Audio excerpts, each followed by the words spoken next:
Welcome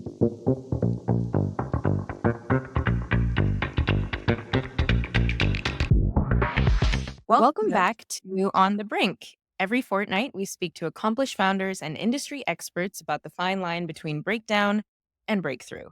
I'm Shailene, and today I'm excited to be joined by John Sharp, co founder and managing partner at Hatcher, a top 20 data driven venture firm and the developer of the multi award winning AI powered funds as a service technology platform. He invests globally with a focus on generative AI, fintech, and decarbonization. John is also the co-founder and director of EarthGuard, a climate mitigation initiative, and chairman of EcoConsortium, which aims to establish digital carbon credit registries globally.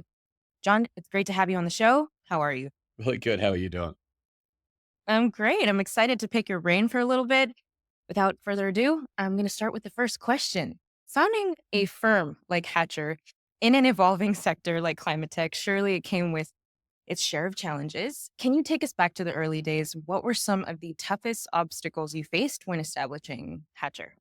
Yeah, so Hatch is actually, I characterize it really more as a sort of fintech firm. And what we're trying to do at Hatcher is really revolutionize the way venture capital gets done and the way alternatives get done generally. Because right now, the analogy I always like to use about what we're doing at Hatcher is if you compare buying and selling of shares at the start of the 90s with the end of the 90s. At the start of the 90s, people would call their broker and buy and sell some shares. And by the end of the 90s, 97% of trades were happening algorithmically and billion-dollar dark Yeah. pools controlled by algorithms that were controlled by a handful of investment banks. So the whole industry shifted to complete reliance on automation, AI, a whole bunch of other things that happened during 20 years ago for that industry.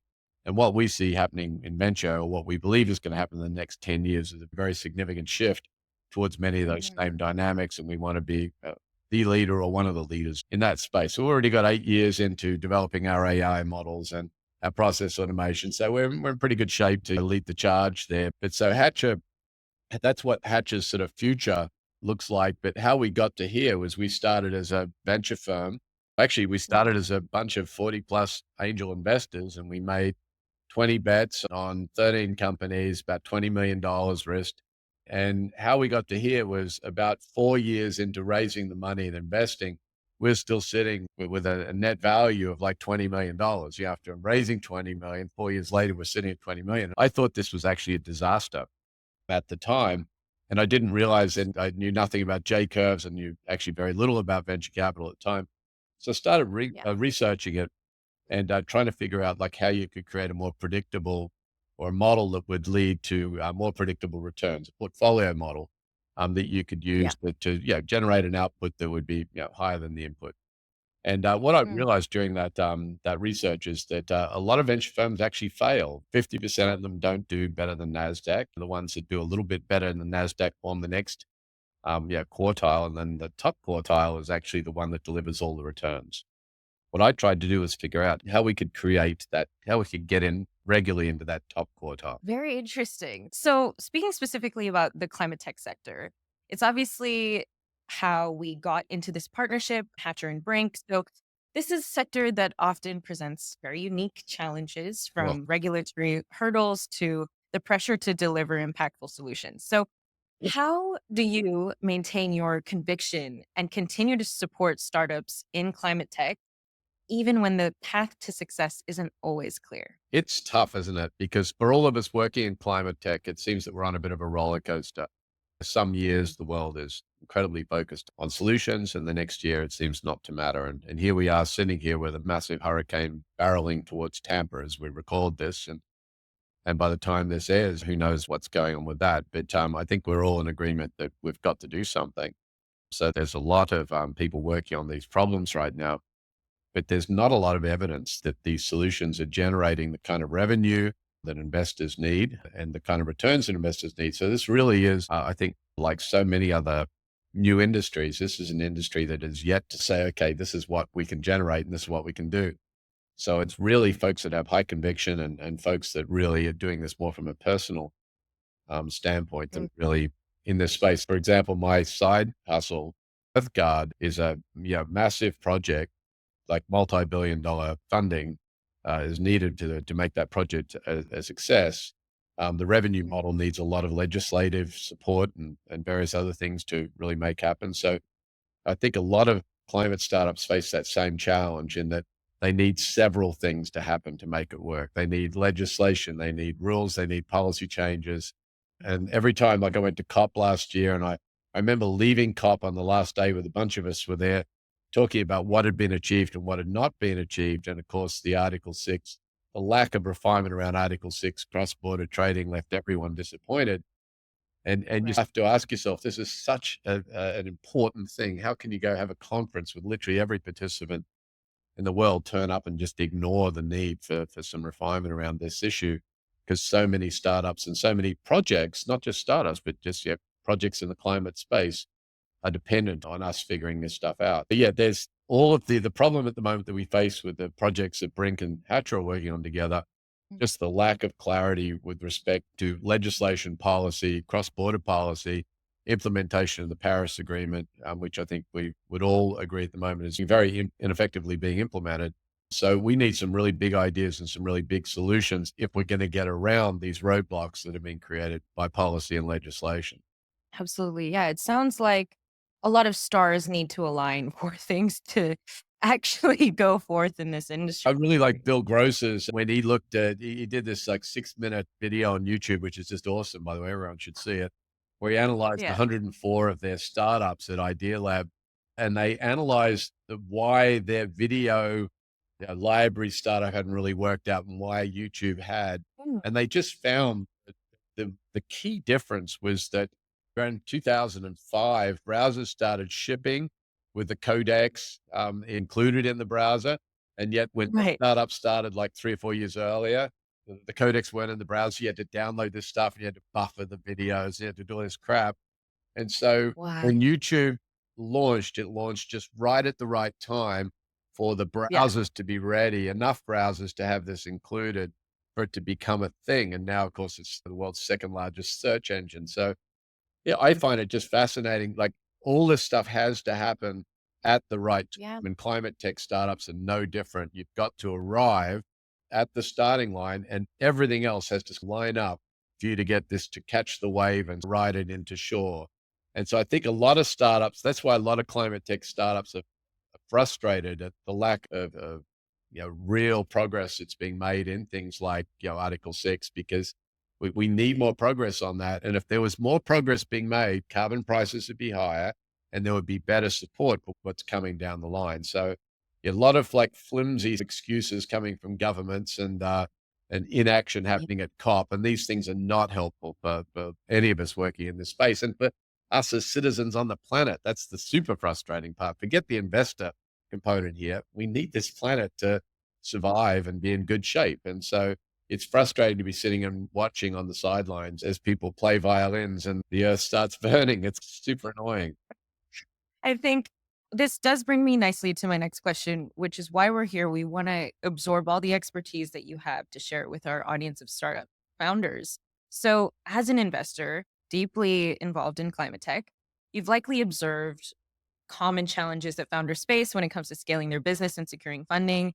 What are some of the other key difficulties you've seen in climate tech founders and that they've struggled with? And what's your advice with dealing with those difficulties? Some of the solutions that I like a lot are solutions that need to happen anyway. For example, like wastewater management. And I got a pitch a few days ago from a group that's looking to take sewage waste and burn it as biofuel.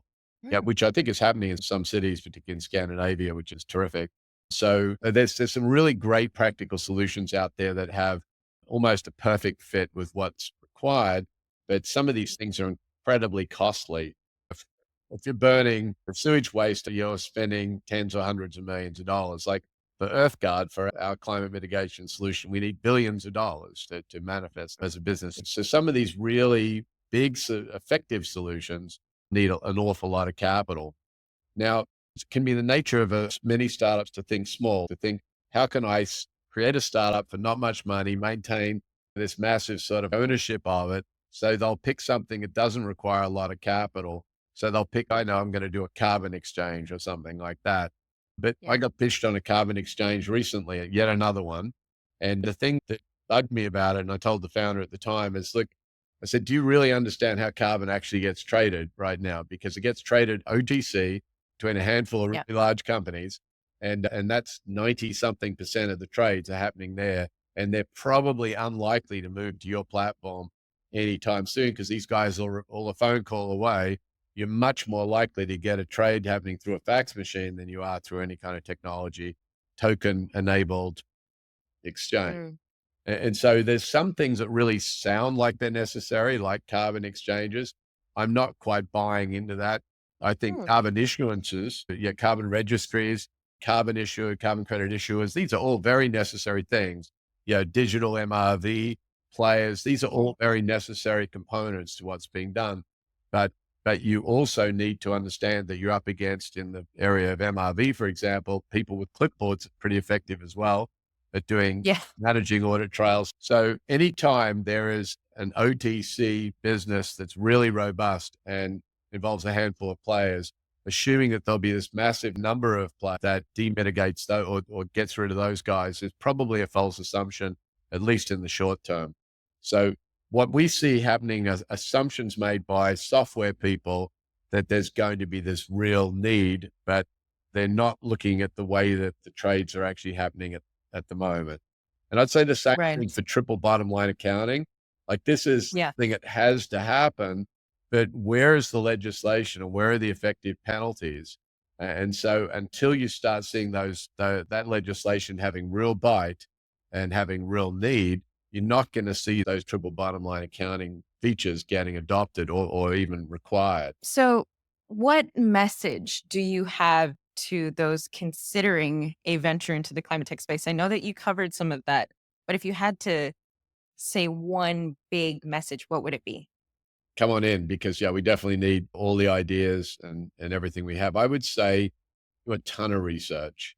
Yeah. Ask a lot of people who are already in the space what the needs are. See what's possible. Really research the crap out of your revenue idea. And just make sure that you're asking the right questions. The interesting thing about EarthGuard, for example, when I joined this project, is at the time that I joined, we were not yet asking the right questions about the revenue model. And when we finally Mm. figured out a really robust revenue model for the project, it ended up being in a different area than the area that Right. we'd previously assumed. So I think Mm. whenever you're going to these new kind of climate tech ideas, you have to be, if you're assuming that the top fortune companies are going to pay you $500,000 to do a kind of B Corp validation in the particular area that you're expert in or whatever, you need to go and sit with the guys over there and say, if you have $500,000 in your budget, Yeah. you're going to be prepared to do this. Who else is a competitor in my space? Do I need to be SOC 2 Type 2 certified if you're a bank?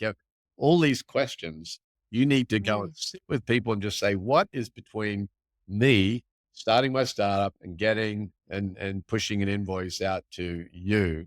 And that will be a fascinating conversation or Ugh. set of conversations, but you'll save so much time. If you have 5 of those conversations in the first 3 months of your existence and people are pretty generous. If you call the head of strategy or head of ESG at Wells Fargo or Bank of America, one of these like large companies, you'll find they'll allocate 30 minutes to you as a starter because that's part of what they do. They're here to nurture what you're doing in this area and they're here to hear your take on it.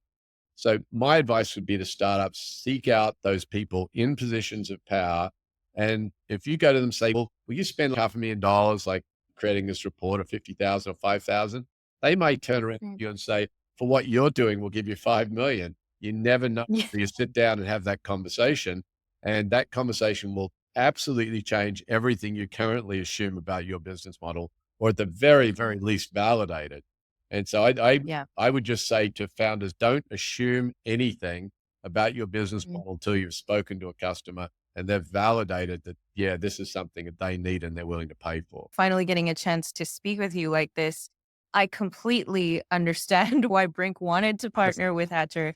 Fantastic insights. Thank you so much for providing all That of that. very I think, pragmatic kind of like viewpoint. yeah, Yeah. no, that's what people need. Exactly. That's what they're looking for. We like to balance it out with some wishy-washy stuff sometimes, but thank you for bringing the substance. So Hatcher, of course, is an investment partner for Brink's climate tech Accelerator program. And we just finished up a cohort with you earlier this year, and we're moving on quickly to the next one. So, could you speak a little bit about some of the projects that have caught your interest and maybe speak about what you hope to achieve in your partnership with Brink? I would say what I think is most interesting about some of the projects is basically how they present themselves as something that is in tune with what we're trying to achieve with climate, for example. So if you look at alternative protein projects and whatnot, there's two ways to look at that. You could look at it as a consumer preference. You could look Yeah, at it as a health choice, or you can also look at it as something that's going to save the planet for everyone. So one is an individual choice, which is often how these things are marketed. But if I go and see the way they present themselves into the supermarkets, it's a healthy individual choice that they're presenting to me. But the result is something that benefits the entire world. And I think that's something that founders need to take on board as well, and that you need to have that dual proposition. We all understand that you're trying to save the world, but we need to understand how well your proposition is going to resonate with that individual buyer, whether it's a right. corporation or an individual. And I would say what I've seen across the board with the stuff that we've invested in together is a very good understanding of that. Like most of the propositions that I've read have not had this heavy emphasis on saving the world. That's there, it's part of it, and it's understood, but they've done a really terrific job of understanding how they're actually going to go to market and convince us as individuals or as businesses to take on their services.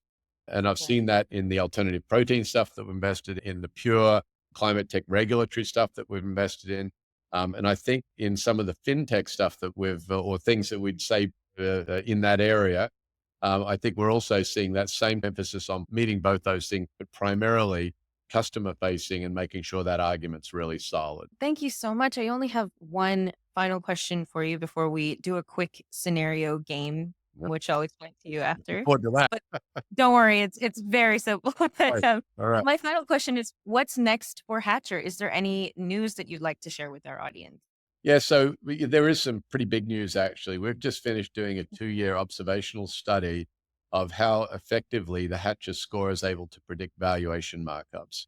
And this is pretty world first stuff. I mean, for the first time in venture, we're able to actually Mm. score a company and then 2 years down the line have a pretty good idea of whether that's going to be an upward valuation uplift or a valuation degradation.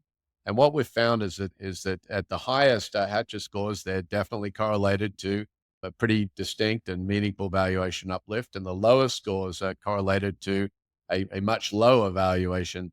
And so this is a bit of a first. So at Hatcher 5 years ago, we started with analyzing portfolios. And where we've Mhm. ended up now since is we're now able to look at individual companies and produce a score there that can be predictive of how that company is going to behave from an investor's perspective a few years out. So what's next for Hatcher is we're in the process of licensing this technology now to some pretty big venture guys, which we're excited about and getting that in their hands as well. But of course, this is already something that we're using together based on our partnerships. The Brink is already, you're getting the benefit of that technology.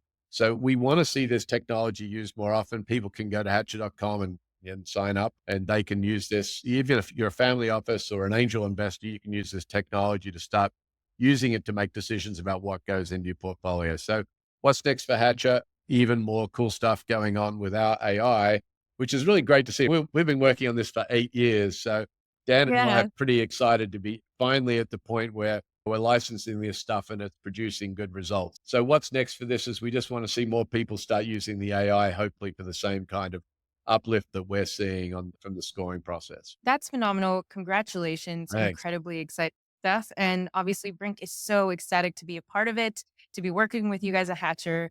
And we're pumped for the next cohort as well. So thank you so Likewise. much. Yeah. Yeah. And now it's time to play On the Brink's quickfire question segment called Madness or Greatness. Number one, investing in a climate tech startup with no immediate path to profitability. So obviously that's for investors. What do you think? Potential greatness. One of the things that people get wrong is that not every startup has a path to profitability that is obvious. And sometimes, like particularly pharma or biotech startups, you're waiting for that FDA, that first set of FDA approvals, and you can go 40x between, the when you invest and they're on zero revenue.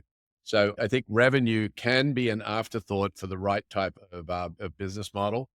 based on the power of the IP or the value of the IP that you're creating. So I don't think every company has to necessarily have a revenue model that's fully defined at the point of investment. Fantastic. Wow. Next one is partnering with traditional energy companies to accelerate the adoption of clean technologies. Greatness. I think that I recently met with a giant energy company in the Middle East. And these guys were super open to new technologies. They're investing billions in renewables. And they absolutely know that over the next 30 years, their job is to be an energy company. It's not necessarily Yeah. to be an energy company based on the same stuff they've been doing. They just need to Mm. sell energy into our homes the way they've always been done. And if it's more profitable for them to do that from solar than it is from fossil fuels, guess what they're going to do? They're going to go to solar. There's just no question about that. Yeah. They're a business. And so I think partnering Absolutely. with those guys is a wonderful idea. And last one for you, shifting focus from product development to securing large corporate partnerships early on. Thoughts? If you don't have any IP, you're not going to get those things done. So I'd put that in the madness category. You got to parallel your product development. And these days, you have to have awesome product. You can't come Mm. to market anymore with something wrapped around ChatGPT or two sticks rubbed together with a tiny bit of smoke coming out of it. You got to come to market with some pretty awesome product and IP. So, no, you got to parallel those things. You got to keep powering away on your product development and have a couple of really good people focus on the partnerships. But yeah, your Yeah. IP development is just so important. What a great note to end on. That's all I have for you today, John. Thank you so Well, much. thank you. Do you have anything to add before we close off? No, just hoping for some more great startups to come in the door. The ones who have got so far look really good. The new ones look really good too. So I'm looking forward to making some more investments, and we'll keep our fingers crossed that we get a couple of hits, and that broadly we all work together to help save the planet. That's what it's all about at the end of the day. Love that. Thank you so much, John. To find out more about Hatcher, please visit hq.hatcher.com. And to learn more about all the other amazing founders and mentors in Brink's ecosystem, head to brink.io. And don't forget to subscribe for the next episode of On the Brink, now available on both YouTube and Spotify. See you next time.